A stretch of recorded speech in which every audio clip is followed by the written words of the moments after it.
Imagine waking up tomorrow and everything you depend on to survive is gone.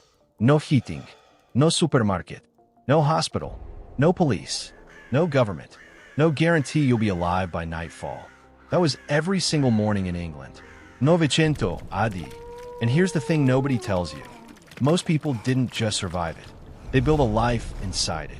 A brutal, methodical, surprisingly sophisticated life. How? Picture England. Not the England of castles and kings you've seen in movies. Forget the grandeur. In 900 AD, England is a landscape of ash, mud, and smoke. Dense forests stretch for miles in every direction. The roads the Romans built centuries ago are crumbling. Wolves roam at the edge of every settlement. And the Vikings? They haven't finished with you yet. This is the era historians politely call the Dark Ages. But calling it dark almost understates it. It was a pressure cooker. A world where one bad harvest meant your children starved. Where a fever with no name could empty an entire village in 2 weeks. Where raiders could arrive on the river at dawn, and by sunset, your home was burning. And yet, people didn't just collapse. They developed a system. A deeply human, surprisingly organized system for staying alive. And once you understand how it actually worked, the rituals, the hierarchies, the daily calculations these people made just to see another sunrise, you'll never think of the Middle Ages the same way again. Let's start with the ground beneath their feet. Everything in 900 AD England begins with land. Not owning it, working it. The vast majority of people, probably 9 out of every 10, are peasants. They don't own the land they farm. They owe it to a thane, a local lord, or the church. And in exchange for living on that land and farming it, they give up a portion of everything they produce. Time, grain, labor, every single year. This system is called the feudal arrangement, but in 900 AD England, it's less of a political theory and more of a survival contract. You work, you give, you're protected. In theory, here's what that looks like in practice. A typical peasant family lives in a one-room structure.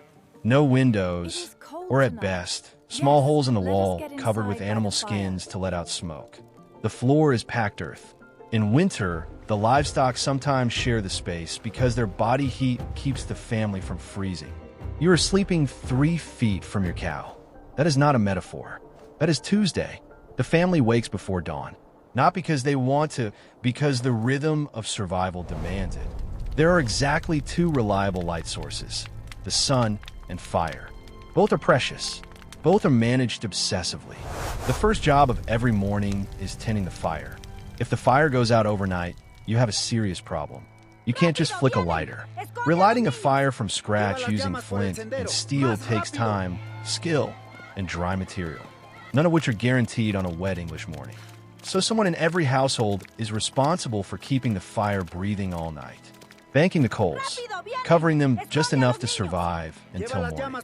That job usually falls to women and children.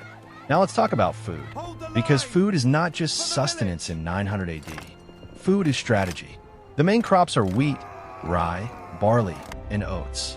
In a good year, a year with the right balance of rain and sun, no blight, no flooding, a peasant family can eat. In a bad year, they can't. And bad years come in clusters. 2 bad harvests in a row and you're looking at famine. So they develop systems to hedge against disaster. Every scrap of food is processed to last as long as possible. Grain is dried and stored in pits or raised granaries. Meat, when you can get it, is salted, smoked, or pickled in brine. Fish from rivers and coasts is dried into hard, almost wooden strips that last for months. Cheese and butter are made from milk and packed in clay pots. Nothing is wasted. Nothing. Think about the mental calculation happening here. Every meal is a negotiation between eating enough today and having enough to survive until spring. The daily diet is monotonous in a way that would drive a modern person to madness. Pottage, a thick stew of grains, vegetables, whatever herbs grown nearby, is eaten morning and evening, almost every day. Bread, when there's grain to spare. Ale, almost universally, because the water in many areas is dangerous. Children drink ale. Everyone drinks ale. Vik ale, but ale nonetheless. There's almost no sugar. almost no spice, almost no variety, and yet the body adapts. The gut becomes a machine tuned to this diet. Modern researchers studying the skeletal remains of Anglo-Saxon peasants find something surprising. Despite the hardship, many were physically robust. Strong leg bones from constant walking, broad shoulder structures from manual labor. These were not frail people. They were forged by their environment. Now here's where it gets genuinely fascinating. The village, the community, is not just a social gathering. It is a survival mechanism. In 900 AD England, no one survives alone.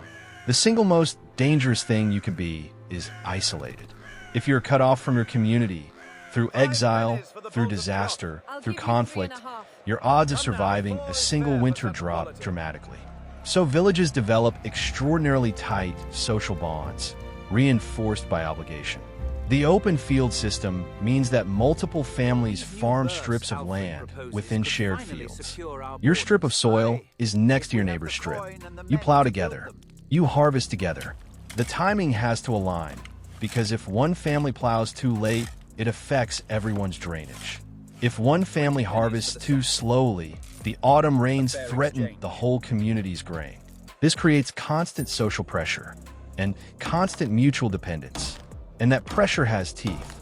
If you are seen as a shirker, someone who doesn't pull their weight, who lets others carry the burden, the community notices. And in a world without formal law enforcement in most rural areas, community judgment is the only law there is. You can be shunned. You can lose access to the commons, the shared land where everyone grazes animals, gathers firewood, collects water. Lose access to the commons, and you are functionally dead. This is why, when archaeologists study early medieval village layouts, they find something striking.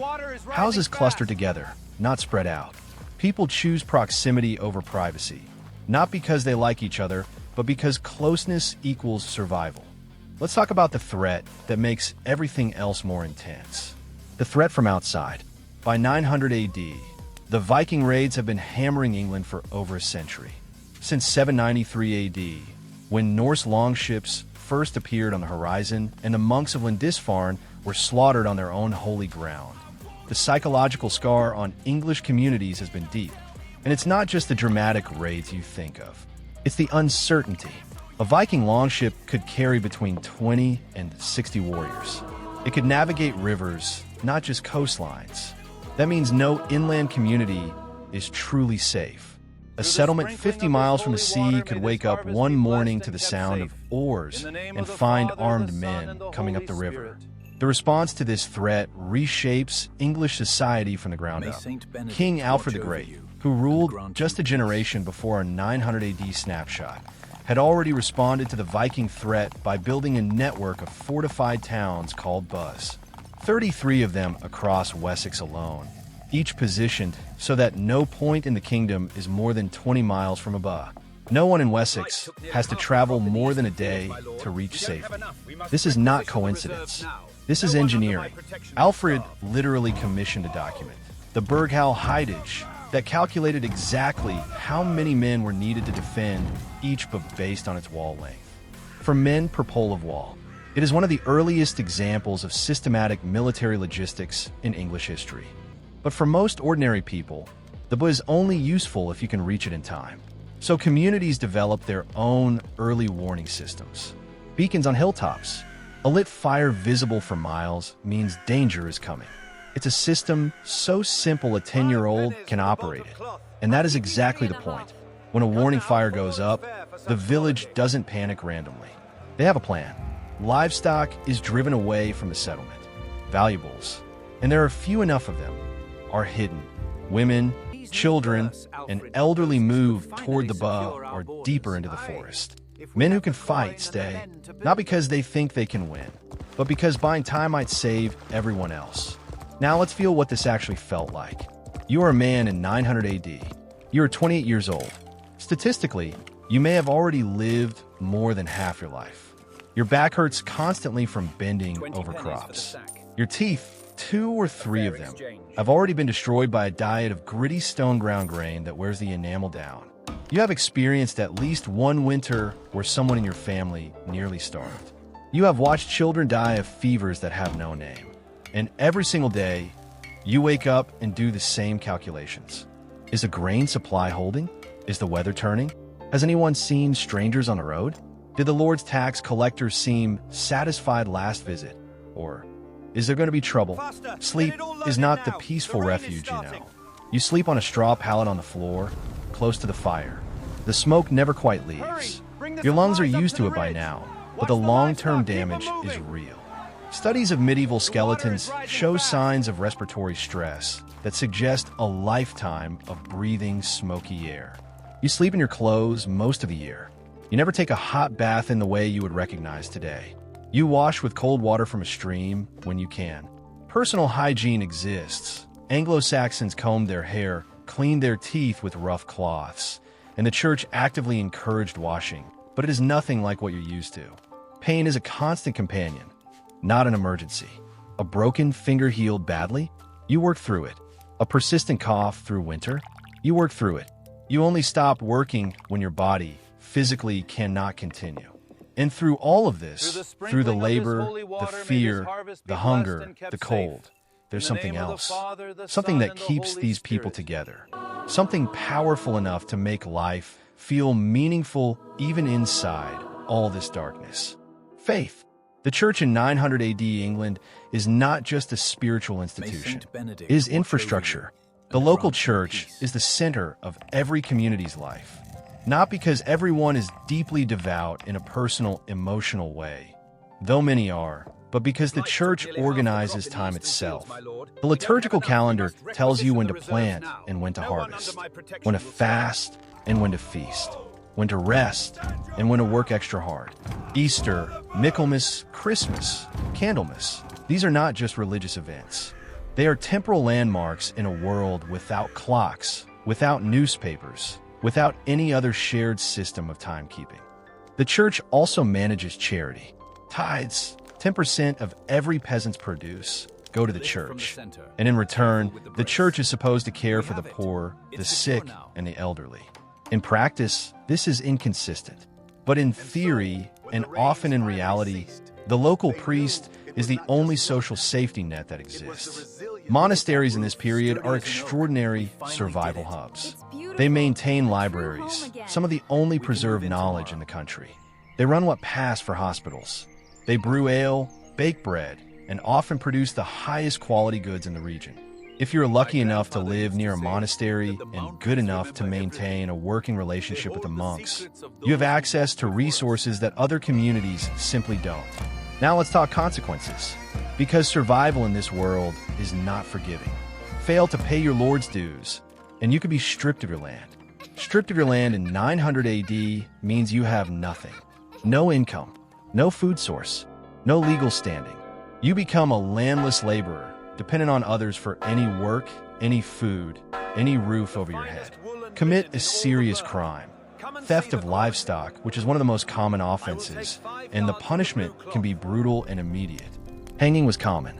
Mutilation, removal of a hand, blinding, was a formal legal punishment under Anglo-Saxon law. These punishments weren't cruelty for cruelty's sake. In a world with no prisons, no long-term incarceration, the only deterrents that function are fast and visible. If you're accused of a crime you didn't commit, your defense often comes down to something called compurgation, gathering a number of oath swearers who will publicly vouch for your character. Once again, your community is your only insurance. If no one will speak for you, you have no defense. An illness. Illness is the great equalizer. Dysentery is common, especially in summer when water sources are contaminated. Tuberculosis is endemic. Influenza moves through populations that have never encountered a particular strain with terrifying speed. Childbirth kills women at a rate that seems impossible to modernize. Life expectancy at birth, incorporating the devastating child mortality rate, is somewhere between 30 and 40 years. If you survive to adulthood, you might see 60. But the road to adulthood kills many.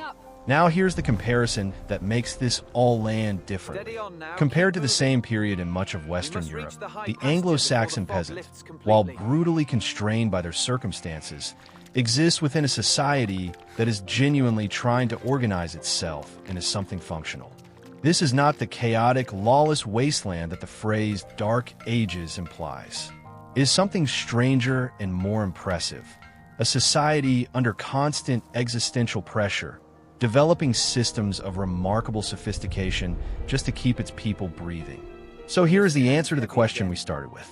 What did it take to survive England's Dark Ages in 900 AD? It took community, absolute, non-negotiable dependence on the people around you. Every system, the open fields, the buzz, the early warning beacons, the church calendar, the oath-swearing legal defense, is built on the fundamental premise that no one survives alone. It took routine. The monotony of pottage and ale and dawn-to-dusk labor wasn't a failure of imagination. It was an efficiency optimization. Every unnecessary variable is a risk. Keep the diet the same. Keep the fire burning. Keep the schedule locked. Deviation costs energy. Energy costs food. Food is everything. It took adaptability within a narrow frame. The land floods, you adjust the planting. The Lord raises the tax, you find ways to hide grain. The Vikings come, the beacon fires go up. Within the tight constraints of their world, these people were constantly problem-solving. And it took something harder to quantify, a kind of psychological resilience that comes from not knowing any other way to live. The hardship wasn't a deviation from normal life. It was normal life. You didn't compare it to something better, because something better didn't exist in your imagination. You got up, you worked, you protected your family, you fed your fire. That was enough, because it had to be. And here's the thought I want to leave you with. We look back at the people of 900 AD England and see suffering, but they didn't look at themselves and see victims. They saw farmers, fighters, parents, believers, people doing what people have always done, making the best possible life out of whatever the world handed them. The question worth sitting with is this. What systems are you depending on right now that you've never once thought about? What would you actually do if they disappeared tomorrow? Because the people of 900 AD England knew exactly what they'd do. They'd done it every single day of their lives. If this gave you a different picture of the so-called Dark Ages, wait until you hear what daily life looked like inside one of Alfred's buzz, the fortified proto-cities that may have been more advanced than anything else in Europe at the time. That story is coming next.